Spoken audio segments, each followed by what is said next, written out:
So when we were talking about it, basically what you were saying was that now, if people want to get access to this data, the people providing the data also need to integrate with some code, some software, Yes. before they can actually give the data Yeah. in like a trusted way. Almost. Yeah. So there's solutions where third parties will sit in the middle, and they will almost they will get the data for you, but that means you have to trust this third party, and this third party has to do a lot of work to essentially earn your trust.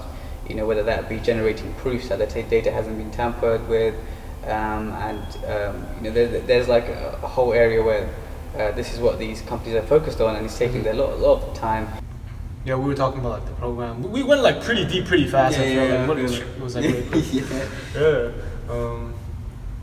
Yeah. So I mean, just to wrap up here, what we do is kind of an infrastructure layer.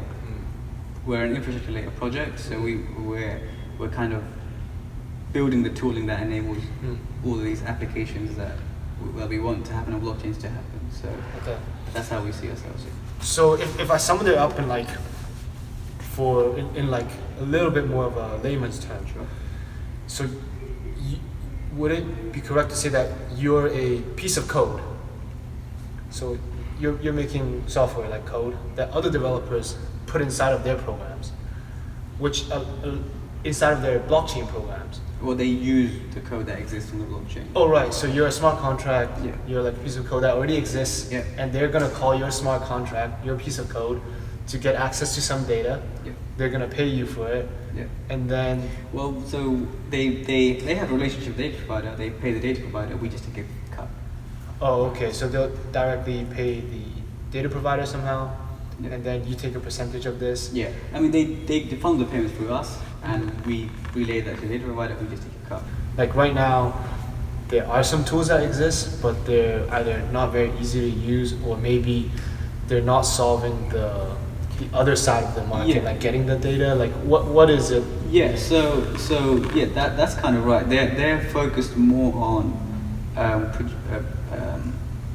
on a solution that that kind of sits as a third party and doesn't really involve the data provider.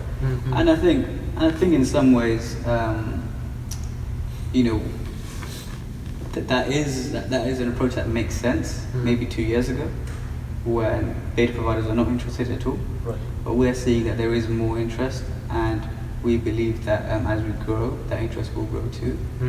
And also one angle that I haven't necessarily focused on too much is there's this real drive for some of these companies to be completely decentralized. Right. And in doing so, they suffer from issues with performance. They have to effectively build a network, because they have a decentralized network of almost clients that make requests, and in doing so, they're more inefficient and not practical. And one thing they also suffer from is a challenge in querying data that's authenticated. If you have a decentralized network of what we call oracles, or just these clients that make requests, if they're interacting with a private data source, they need to have access to that data source. They need to have a private key. And if I'm a smart contract developer that wants to access data, I don't want to give my key to this entire network. That's a massive loss of privacy. So that's one of the challenges that these companies will face. And they have ideas, they're working on ideas on how to deal with it. But our approach is a different architecture where you don't have the issue, because you have the data provider effectively on board, so they can do the authentication. So yeah.